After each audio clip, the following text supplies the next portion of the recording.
They never told you the truth. They never handed you the blueprint. You were lied to, trained to think small, taught to play it safe, conditioned to stay broke, to stay soft, to stay in your place.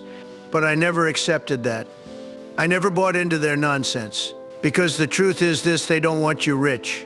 They don't want you powerful. They don't want you thinking like a boss. They want you obedient. And I don't do obedient.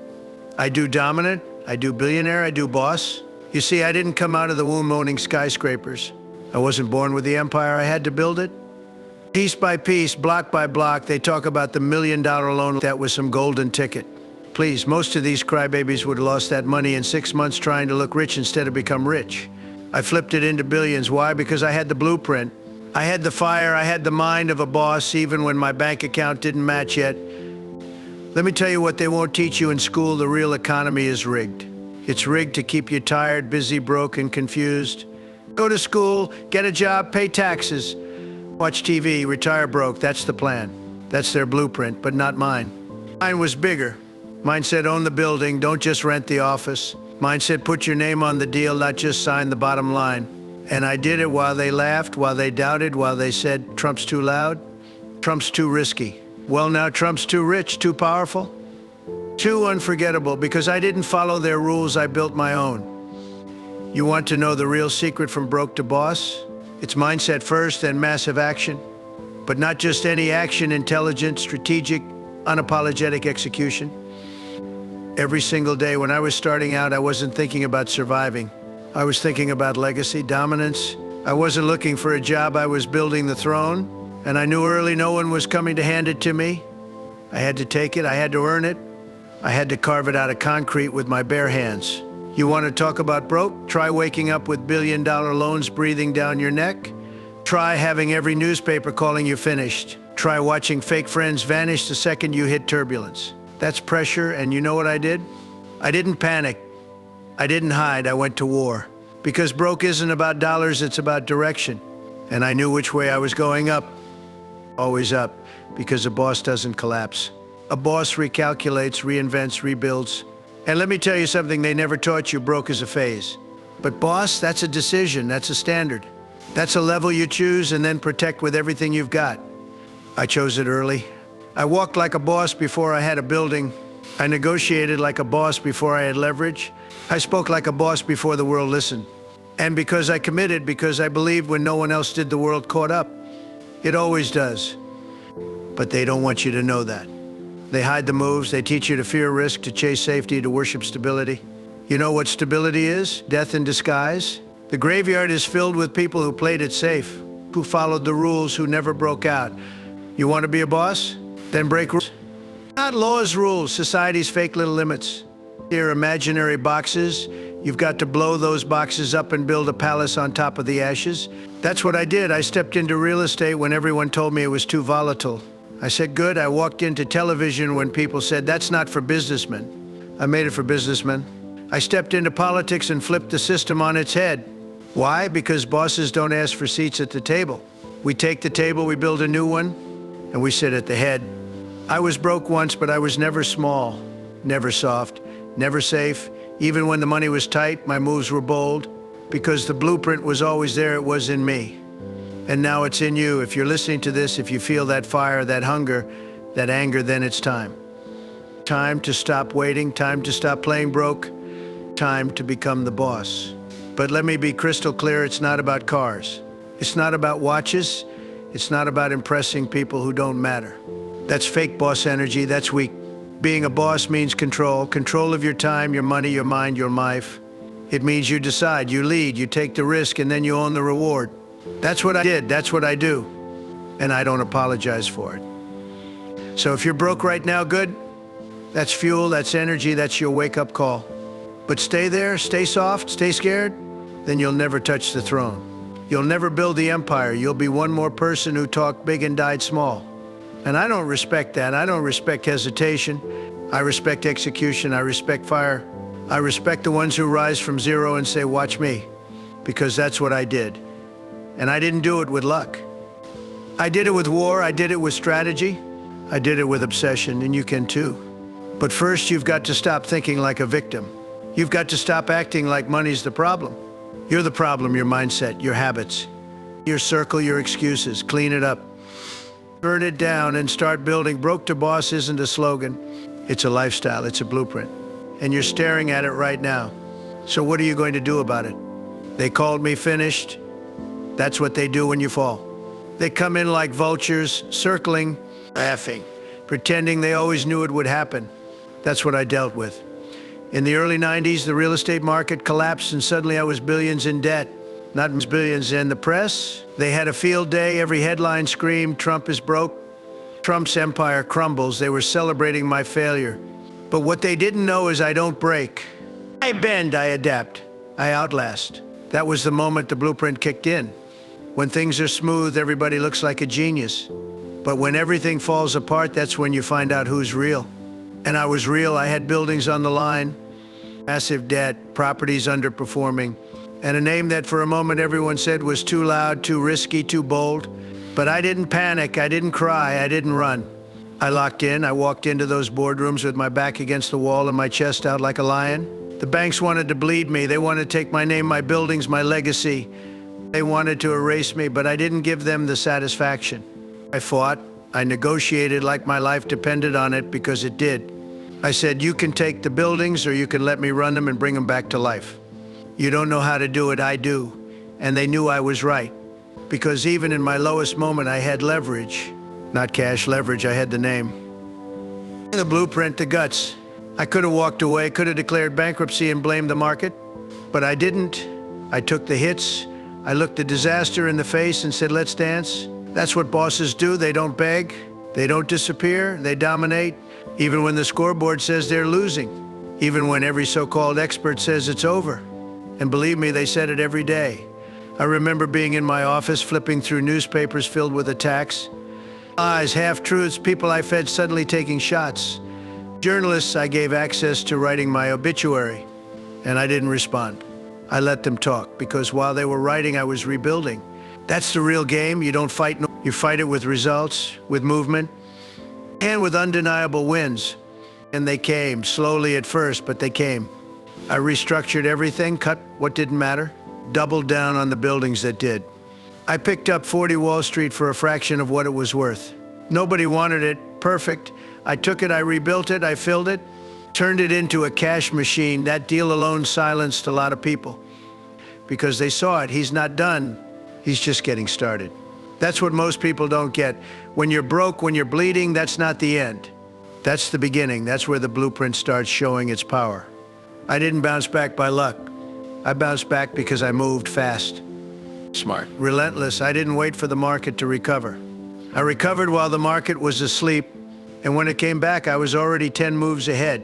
You've got to understand something. I wasn't just rebuilding money, I was rebuilding trust. With lenders, with buyers, with the public. And that's a different level of pressure. Most people fold under it. I used it, I weaponized it. Every deal I made was proof. Every project that worked was a headline I didn't even have to write, they wrote it for me. Trump's back, that's what they said. And they were right. But I wasn't just back, I was better. Sharper, hungrier. They still throw shade at that era. They say he almost went bankrupt. Let me tell you something, almost doesn't count. I didn't. I came close, yes, but I never lost it all. I held the line, I fought the storm, and I learned more from that failure than from any win I ever had.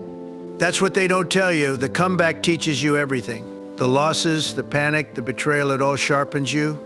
I saw who was real. I saw who folded. I saw what parts of my business were built on sand and what was built on stone. And I fixed it. I made the foundation unshakable.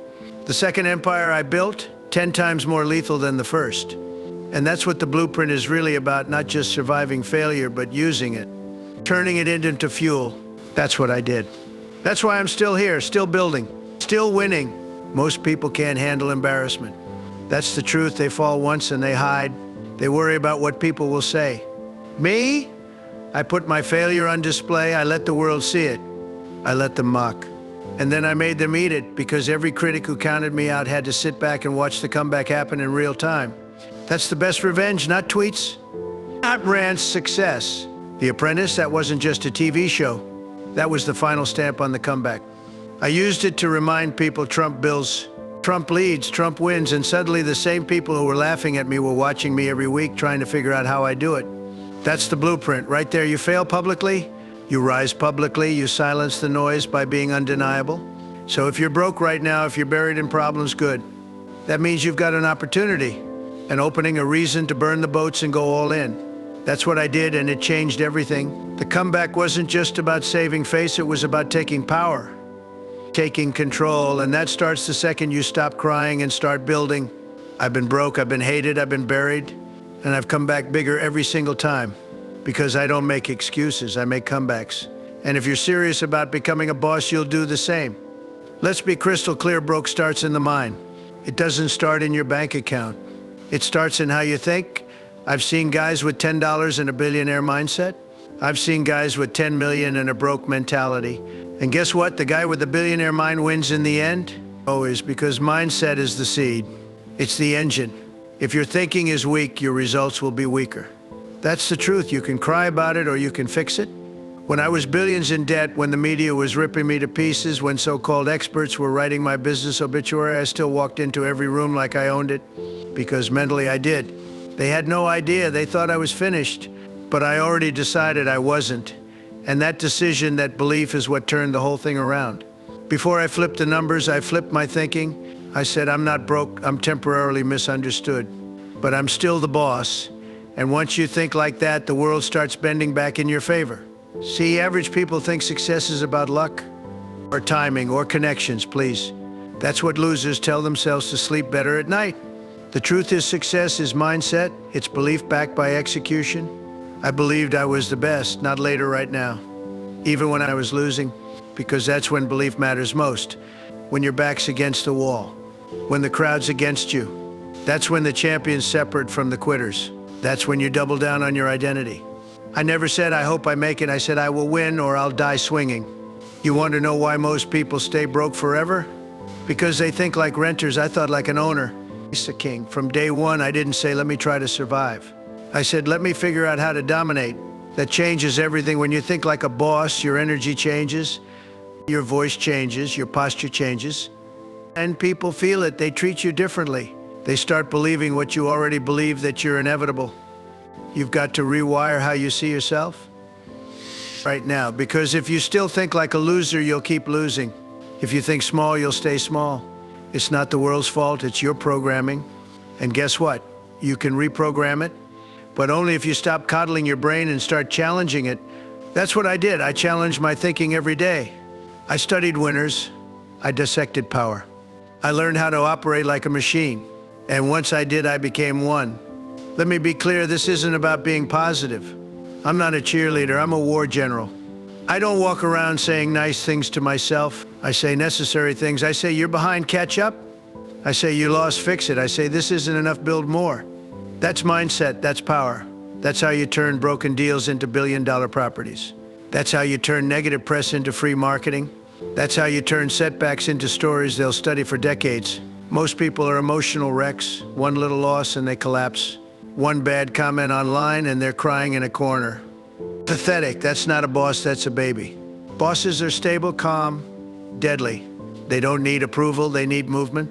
They don't live for comfort, they live for results. You want to win? Then control your emotions. Own your thoughts, become unshakable. That's what I did. And that's why I win when others drown. You need to stop outsourcing your belief. You don't need your parents to believe in you. You don't need your friends to understand you. You don't need your partner to clap every time you try something. You need to believe in you, period. I've had deals that everyone laughed at until they worked. I've had visions that nobody understood until they became monuments. You don't need them to get it, you just need to get after it. Mental toughness is a choice, it's not given, it's built. Built in the dark, when you're broke, when you're scared, when nothing's working. That's where the mental muscle gets made. I built mine in silence while they laughed, while they celebrated my failure, while they predicted my end. I sat there sharpening the sword, getting clearer, getting colder, getting hungrier, and then I struck. And you can do the same, but you've got to decide. Right now, decide to kill the broke mindset. Kill the excuses, kill the fear, replace it with focus. Fire, execution. The world will always doubt you until you become undeniable. And that starts inside your head. I walked into buildings I didn't own yet like I already did. That's how I think. I talk like it's already done. Because in my mind it is. If you're scared of criticism, stay broke. If you need hand-holding, stay broke. If you crumble under pressure, stay broke. This isn't for the soft, this is for the hungry, the obsessed, the ones who know they're supposed to lead, not follow, who know they're supposed to build, not beg. If that's you, then wake up. This is your blueprint. This is the call. Stop thinking like a spectator. Start thinking like the main event. You've got to understand this world isn't waiting for you to get ready. It's not going to pause while you figure it out. Every second you sit in doubt, someone else is taking the shot you hesitated on. Someone else is building the brand, buying the land, taking the meeting. The world doesn't slow down for anyone. You either step into it with force or you get crushed by it. That's why mindset is everything. Without it, you're just another bystander, another spectator with a front row seat to someone else's success. You want to know what else separates winners? They don't need constant praise. They don't need constant hand-holding. Most of you want success delivered like a Pizza Hut, easy and on demand. But real power? That comes from grinding in silence, from showing up when no one's watching, from getting the work done without the applause. I didn't build Trump Tower on likes. I built it on relentless work, ruthless standards, and unbreakable focus. That's the blueprint. And it doesn't care how you feel, it only cares what you finish. You've got to develop a new voice in your head, one that doesn't give you outs, one that doesn't entertain weakness, one that says, no matter what, we win. I developed that voice. I built it brick by brick. And it got louder every time I didn't quit. Every time I kept going, every time I faced pressure and said, this won't break me, this will build me. That voice, that's your edge. That's your advantage. And if you don't have it yet, build it. And don't be surprised when people start pulling away, when they say you've changed, when they say you're too intense. Good, let them go. You don't need more friends, you need more fire. You need to start protecting your energy like your life depends on it, because it does. Energy is everything. The people around you, the content you consume, the environment you sit in, it's shaping your mind. And if you want to build an empire, you can't think like a tenant. You've got to think like a king. You want to go from broke to boss, you've got to upgrade the software in your skull. You've got to kill the habits that keep you broke. Stop hitting snooze, stop gossiping. Stop scrolling, stop consuming content that makes you feel good but leaves you empty. And start feeding your mind like your future depends on it. Because it does. I read more than people realize. I study more than they expect. I listen, but I don't follow. I absorb, but I act. That's mindset. That's power. You've got to develop discipline so strong, people think you're crazy. You skip the party, you say no to comfort. You lock in when everyone else checks out. That's what I did, still do. Even with everything I built, the name, the brand, the towers, I still show up with that same fire I had when I had nothing. Why? Because I'm not done. Because this isn't about money. It's about domination. It's about proving over and over that I don't break. I build. And here's the final truth. The world is watching. Every day they're waiting for you to fold, to quit, to shrink. That's why your mindset can't be fragile. It has to be forged. It has to be unshakable. Because when you finally break through, when you finally win, those same people will say, I always knew you'd make it. Don't forget them. Don't let them back in. Keep your circle tight, your goals loud, and your work louder. So here's your moment. You've heard the fire. You've felt the shift. Now it's on you. You either walk forward and think like the boss you were born to be, or you go back to the broke mindset they handed you. But once you decide, don't ever look back. You weren't born to be average. You were born to take over.